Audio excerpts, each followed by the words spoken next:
നിർണായക അറസ്റ്റുമായി SIT smart creation CEO Pankaj ഭണ്ഡാരിയും ബെല്ലാരിയിലെ ജുവലറി ഉടമ ഗോവർദ്ധനും അറസ്റ്റിലായി. ഇതോടെ കേസിൽ അറസ്റ്റിലായവരുടെ എണ്ണം 9 ഡാൻ കുര്യൻ വിവരങ്ങൾ പങ്കുവെക്കുക. ഡാന്, ഈ സ്വർണം പാളിയുമായി ബന്ധപ്പെട്ട വിഷയത്തിൽ സ്മാർട്ട് ക്രിയേഷൻസിന് നിർണായക റോൾ ഉണ്ടല്ലോ, പ്രത്യേകിച്ചും അവിടെ എത്തിച്ചാണ് ഇത് പൊളിച്ചത് എന്നൊക്കെയാണ് മനസ്സിലാക്കിയിട്ടുള്ളത്. അങ്ങനെയായിരുന്നു മൊഴികളും മറ്റും. ഇപ്പോൾ കൂടുതൽ എന്തെങ്കിലും പങ്കാളിത്തം ഇതുമായി ബന്ധപ്പെട്ട് കണ്ടെത്തിയിട്ടുണ്ടോ SIT?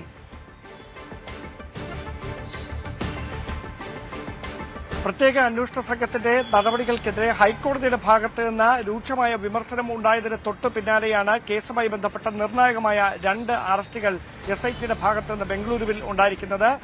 ഈ സ്വർണം കട്ടളപ്പാളിയിലെയും അതോടൊപ്പം തന്നെ ദ്വാരപാലക ശില്പങ്ങളുടെയും സ്വർണം ഉരുക്കിയെടുത്തത് സ്മാർട്ട് ക്രിയേഷൻസിലാണ്. ബാംഗ്ലൂരുവിലെ സ്മാർട്ട് ക്രിയേഷൻസിലാണ് ഈ സ്വർണം എത്തിച്ച് 2019 അവിടെ നിന്ന് സ്വർണം ഉരുക്കിയെടുക്കുന്ന സാഹചര്യം ഉണ്ടായത്. ആ ഉരുക്കിയെടുത്ത സ്വർണം വിറ്റത് ജ്വല്ലറി ഉടമയായ ഗോവർദ്ധനാണ്.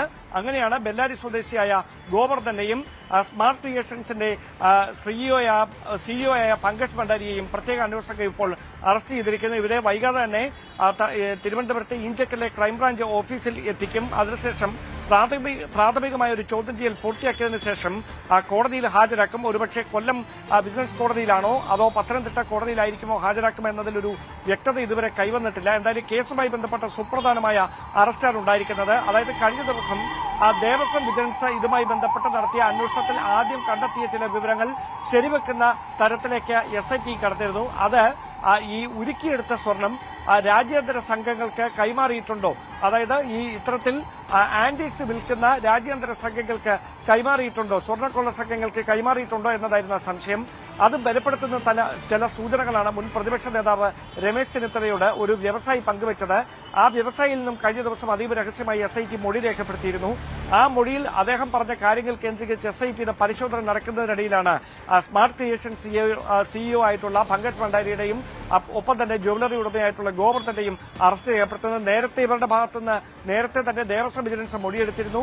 അന്ന് മൊഴിയിൽ പറഞ്ഞ കാര്യങ്ങളല്ല ഇപ്പോൾ ആവർത്തിക്കുന്നതെങ്കിൽ അവരുടെ നില കൂടുതൽ ഒരു പരിങ്ങലാകുന്ന സാഹചര്യം ഉണ്ടാകും. എന്തായാലും വിശദമായ ഒരു ചോദ്യം ചെയ്യലും തെളിവെടുപ്പും ഈ രണ്ടുപേരുമായും SIT നടത്തുമെന്നാണ് അറിയുന്നത്. വൈകാതെ തലസ്ഥാനത്ത് അവരെ എത്തിച്ച ശേഷമായിരിക്കും വിശദമായ ചോദ്യം ചെയ്യലും, തുടർന്ന് കോടതിയിൽ ഹാജരാക്കുന്ന ഉൾപ്പെടെയുള്ള തുടർ നീക്കങ്ങളിലേക്ക് കടക്കുകയും ചെയ്യുന്നതാണ് വിവരം. അതാണ് സാഹചര്യം. ഏതായാലും നിർണായകമായ അറസ്റ്റുകളിലേക്ക് SIT കടക്കുന്നു എന്നത് ഈ കേസിനെ സംബന്ധിച്ചിടത്തോളം പ്രാധാന്യമുള്ളതാണ്. സ്വർണ്ണക്കവർച്ചയിൽ മുഖ്യമന്ത്രിയുടെ ഓഫീസ് SITക്ക് മേൽ സമ്മർദ്ദം ചെലുത്തിയെന്ന UDF ആരോപണം കോടതി അടിവരയിട്ടുവെന്ന് പ്രതിപക്ഷ നേതാവ്. മുഖ്യമന്ത്രിയുടെ ഓഫീസ് അനാവശ്യ സമ്മർദ്ദം അന്വേഷണ സംഘത്തിന് മേൽ ചുമത്തിയിരുന്നു. സത്യസന്ധമായി അന്വേഷണം നടത്തിയാൽ കടകംപള്ളിയിലേക്ക് എത്തും. ED അന്വേഷിക്കുന്നതിൽ കുഴപ്പമില്ലെന്നും സതീശൻ പറഞ്ഞു.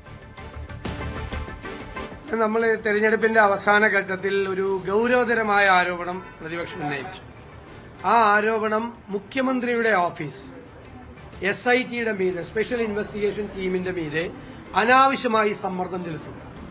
അവരുടെ സമ്മർദ്ദം എന്ന് പറയുന്നത് പ്രധാനപ്പെട്ട ആളുകളെ ചോദ്യം ചെയ്യുന്നില്ല, പ്രധാനപ്പെട്ട ആളുകളുടെ അറസ്റ്റിലേക്ക് നീങ്ങുന്നില്ല. അത് തെരഞ്ഞെടുപ്പ് കഴിഞ്ഞിട്ട് മതി എന്നുള്ള നിർദ്ദേശം മുഖ്യമന്ത്രിയുടെ ഓഫീസിൽ നിന്ന് സമ്മർദ്ദമായി SITയുടെ മീതെ ഉണ്ടായിരുന്നു എന്നായിരുന്നു ഞങ്ങൾ ആക്ഷേപിച്ചത്. ഇന്ന് ഹൈക്കോടതി ആ ആരോപണത്തിന് 2 അടിവരയിട്ടിരിക്കുകയാണ്. കാരണം പ്രധാനപ്പെട്ട ആളുകളെ, ദേവസ്വം ബോർഡ് അംഗങ്ങളെ അറസ്റ്റ് ചെയ്തില്ല, അവരെ പ്രതി ചേർത്തില്ല, വൻ സ്രാവുകളിലേക്ക് നീങ്ങിയില്ല. ഇതിൽ കൂടുതൽ ഹൈക്കോടതിക്ക് പറയാൻ പറ്റില്ലല്ലോ. വൻ സ്രാവുകളിലേക്ക് നീങ്ങിയില്ല, അതായിരുന്നു ഞങ്ങൾ ആരോപണം ഉന്നയിച്ചത്. അപ്പൊ തെരഞ്ഞെടുപ്പ് കാലത്ത് CPMന് വീണ്ടും പ്രതിക്കൂട്ടിലാകും എന്ന് മനസ്സിലാക്കിയിട്ടാണ് മുഖ്യമന്ത്രിയുടെ ഓഫീസ് അനാവശ്യമായി SITയുടെ മീതെ സമ്മർദ്ദം ചെലുത്തിയത്. കോടതി നിരീക്ഷണം സർക്കാരിനെ പ്രതിക്കൂട്ടിൽ നിർത്തുന്നതെന്ന് KPCC അധ്യക്ഷൻ സണ്ണി ജോസഫ് പ്രതികരിച്ചു. EDയും അന്വേഷിക്കട്ടെ, SITക്ക് മേൽ സർക്കാർ നിയന്ത്രണമാണെന്നും KPCC അധ്യക്ഷൻ ആരോപിച്ചു.